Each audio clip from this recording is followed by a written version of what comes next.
Dan yang terakhir, dia diberi penghias bahwa dia adalah imam besar. Sesudah bangunan suci mirip Nabi itu berhasil dipakaikan ke Rizik Syihab, lalu dibuatlah media propagandanya di mana-mana lewat baliho dan spanduk-spanduk yang disebarkan di mana-mana. Oke, ada Barbaju Loreng menurunkan baliho Habib Rizik. Itu perintah saya. Itu perintah saya.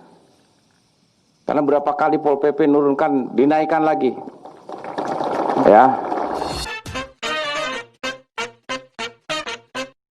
Dalam sebuah strategi perang ada yang dinamakan dengan propaganda.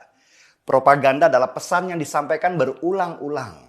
Strategi propaganda ini bahkan pada Perang Dunia Kedua mendapat tempat tersendiri di dalam pemerintahan, terutama dilakukan oleh Nazi di Jerman. Nazi bahkan punya menteri propaganda sendiri bernama Joseph Goebbels. Joseph Goebbels ini adalah orang kesayangan Hitler.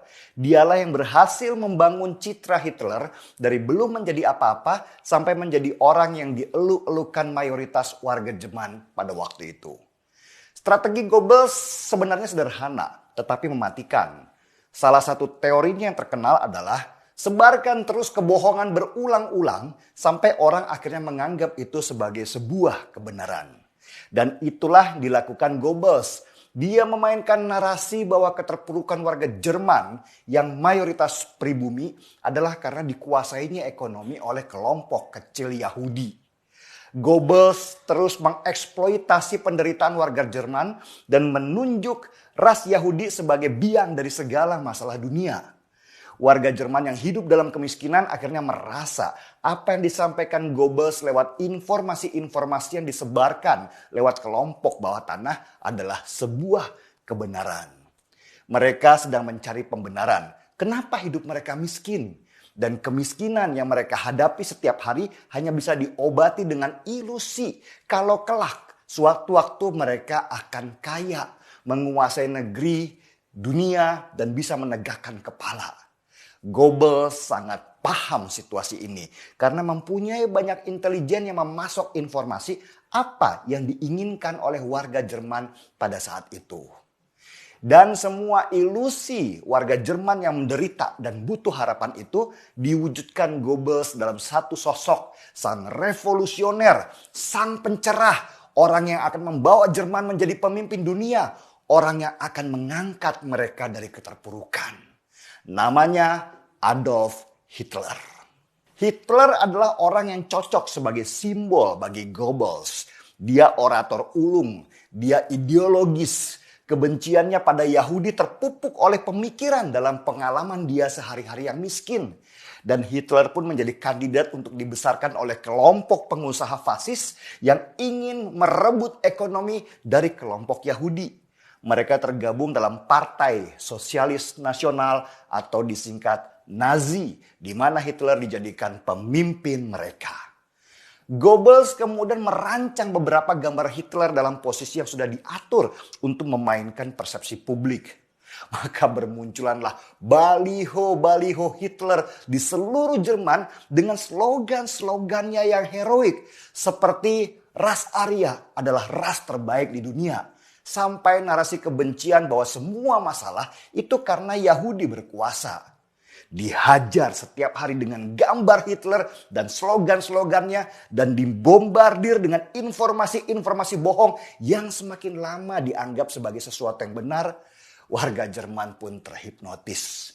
Mereka akhirnya mengangkat Hitler sebagai sosok yang akan menyelamatkan hidup mereka dari penderitaan, kemiskinan, keterpurukan, dan dari segala masalah mereka sekarang. Hitler menjadi nabi baru dan sosoknya diagung-agungkan. Dia kemudian berkuasa dan begitulah ceritanya sampai akhirnya seluruh dunia terlibat dalam sebuah perang yang mematikan.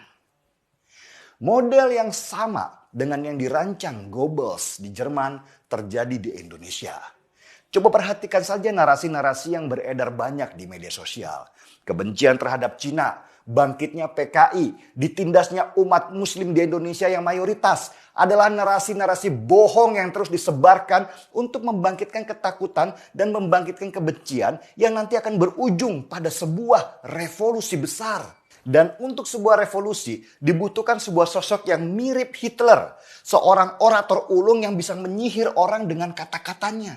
Seorang yang rasis yang dalam pikirannya hanya bagaimana cara berkuasa meskipun itu harus mengorbankan banyak jiwa. Sosok itu hanya ada di Rizik Syihab sekarang. Dan bumbu-bumbu pun ditambahkan bahwa ia adalah cucu Nabi.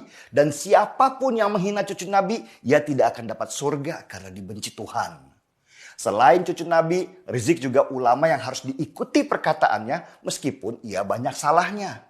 Semua kebobrokannya ditutupi dan yang disalahkan adalah aparat keamanan karena mengkriminalisasi ulama.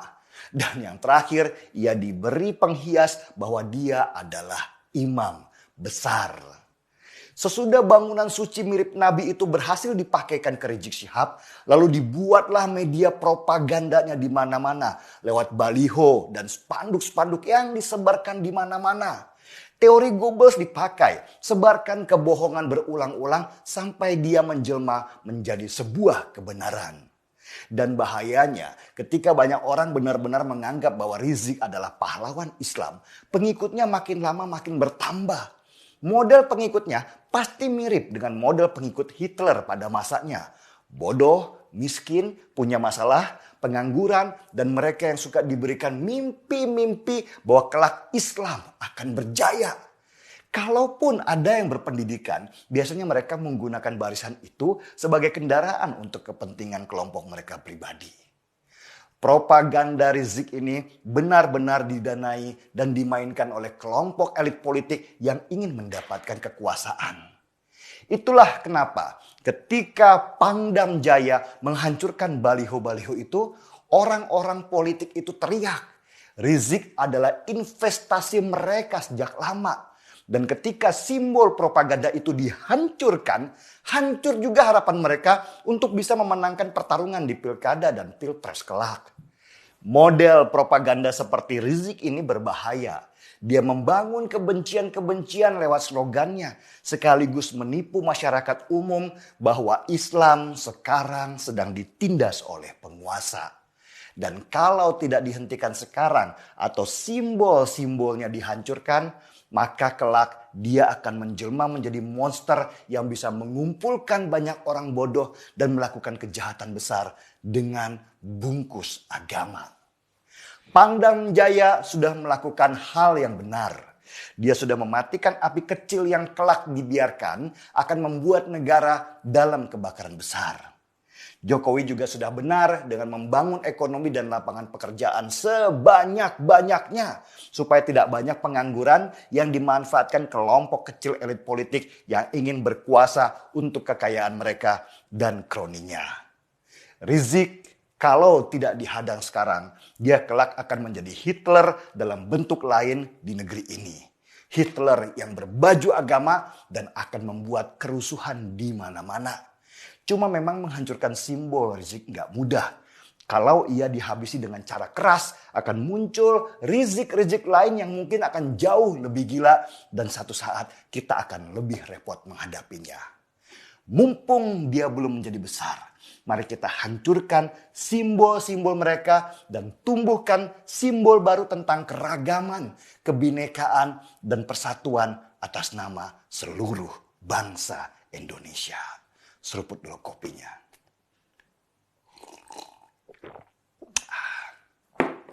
Marki Bong, mari kita bongkar semua.